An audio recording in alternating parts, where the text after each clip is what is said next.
ফল হাতে পাওয়ার পর কারো মুখে হাসি, আবার কারো চোখে হতাশা। এবারের এসএসসি ও সমমান পরীক্ষার ফলাফলে বড় ব্যবধানে পিছিয়ে পড়েছে পাশের হার। একই সঙ্গে ফেল করা শিক্ষার্থীর সংখ্যাও ছাড়িয়েছে 6,90,000। চলতি বছর 11টি শিক্ষা বোর্ডে গড় পাশের হার দাঁড়িয়েছে 62.25%। পরীক্ষায় অংশ নিয়েছিল মোট 18,29,485 জন শিক্ষার্থী।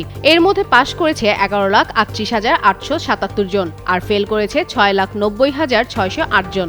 এর আগে গত বছর এসএসসি ও সমমান পরীক্ষায় গড় পাশের হার ছিল 68.45%। সেই হিসেবে এক বছরের ব্যবধানে পাশের হার কমেছে 6.2%। মিনিস্টার মাথা ঠান্ডা অফার, মাসিক কিস্তিতে 1.5 টন এসি মাত্র 3,999 টাকা ও 2 টন এসি 4,999 টাকায় পাওয়া যাচ্ছে মিনিস্টার শোরুমে। এবার 9টি সাধারণ শিক্ষা বোর্ডে পাশের হার 64.05%, মাদ্রাসা বোর্ডে 55.49 এবং কারিগরি শিক্ষা বোর্ডে পাশের হার 58.20%। এদিকে পাশের হার ও জিপিএ পাস দুই ক্ষেত্রেই ছাত্রদের পিছিয়ে ফেলেছে ছাত্রীরা।